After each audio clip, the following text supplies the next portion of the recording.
Hello সবাইকে। তো আজকে নতুন একটা ভিডিও নিয়ে চলে এসেছি। দেখতেই পাচ্ছ আমার হাতে এটা কি, এটা হচ্ছে বাচ্চাদের সেরিলাক। আমি অনেক দিন ধরে চিন্তা করছি যে তোমাদের সাথে এটা শেয়ার করবো যে 6 মাস পর থেকে বাচ্চাদেরকে কোনটা দিয়ে তোমরা শুরু করবে। অনেকেই হয়তো কনফিউশনে থাকেন যে কোনটা দিয়ে শুরু করলে বাচ্চার ভালো হবে বা খেতে চাইবে, অনেকটা জানি অনেকের মনে অনেক প্রশ্ন ওঠে। তো তার জন্য আজকে ছোটোখাটো একটা ভিডিও। তো আমি আমার বেবি তো 6 মান্থ প্লাস হয়েছে, তাই আমি আমার বেবিকে এটা খাওয়াই। আমি আমার বেবির জন্য তাই প্রথমেই দুধ ভাত সেরিলাকটা সিলেকশন করেছি। তো আমার মধ্যে হচ্ছে বাচ্চারা প্রথমেই হচ্ছে অনেক ধরনের সেরিলাক আছে, যেমন মাংস, আলু, গম, দুধ, মধু, এগুলো দিয়ে শুরুতেই এই ধরনের কঠিন খাবার দিয়ে শুরু করা উচিত নয়, আর ধীরে ধীরে উচিত। তার জন্য প্রথমে হচ্ছে দুধ ভাত সেরিলাকটা সিলেকশন করলাম। এটা হচ্ছে বাচ্চা আস্তে আস্তে বুঝতে পারবে যে এটা অন্যরকম টেস্ট, এটা খেলে আপনার বাচ্চার কী ধরনের এফেক্ট হবে সেটা তো আপনারা তখন দেখবেন। তার জন্য তো বুঝতেই পারছেন দুধ ভাত সেরিলাকটা দিয়ে শুরু করাই ভালো বাচ্চার হেলথের জন্যই আমি বলছি। ওই যে দেখছেন আমি দুধ ভাত সেরিলাক দিচ্ছি আমার বেবিকে।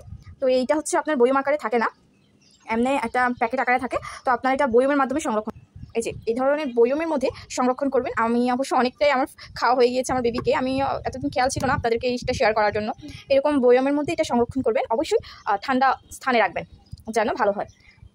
তো কী করে এটা সেরিলাকটা আপনারা বানাবেন সেটা আমি আপনাদেরকে দেখিয়ে দিচ্ছি। প্রথমে গরম জল করে নেবেন। সেরিলাক বানানোর সময় কখনোই কিন্তু ফর্মুলা মিল্ক ইউজ করবেন না, আপনার ফর্মুলা মিল্ক ইউজ করা একদমই উচিত নয়। তাই গরম জলে আপনারা সেরিলাকটা বানাবেন। তারপরে একটি পাত্রে গরম জলটা নেবেন, অবশ্যই ফুটন্ত পানি এবং বিশুদ্ধ পানি নেবেন, নলকল পানি কিন্তু ইউজ করবেন না। তারপর 1 চামচ দিবেন, এটা হচ্ছে আমি সেরিলাকের বয়মের সাথেই পেয়েছি, এই বয়মে 1 চামচ দিবেন। অবশ্যই বাচ্চাকে প্রথমে অল্প করে শুরু করবেন, যখন প্রথম আপনি শুরু করবেন অল্প দিয়ে শুরু করবেন। তারপর ভালো করে মিক্স করে কুসুম গরম থাকা অবস্থায় বাচ্চাকে খাওয়ানোর চেষ্টা করবেন। বাচ্চারা আমার বেবি একটু কুসুম গরম থাকলে খেতে পছন্দ করে, আর আপনারাও চেষ্টা করবেন এভাবে খাওয়াতে, তাহলে বাচ্চার ভালো লাগবে। আর অল্প অল্প দিয়ে শুরু করবেন, একসাথে বেশি দিলে কিন্তু ওরা খাবে না। প্রথম 1 থেকে 2 চামচ খাবে, পরে দিকে ওটা অভ্যাস হয়ে যাবে যখন ওদের ভালো লাগবে।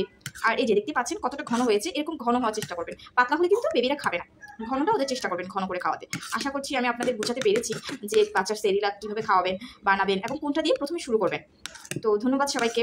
ভালো লাগলে অবশ্যই কেমন লেগেছে সেটা কমেন্টে জানাবেন এবং সাবস্ক্রাইব করে দেবেন, শেয়ার করবেন বেশি বেশি। ধন্যবাদ। কিছু জানার থাকলে অবশ্যই কমেন্টে জিজ্ঞেস করবেন আমাকে। ধন্যবাদ সকলকে।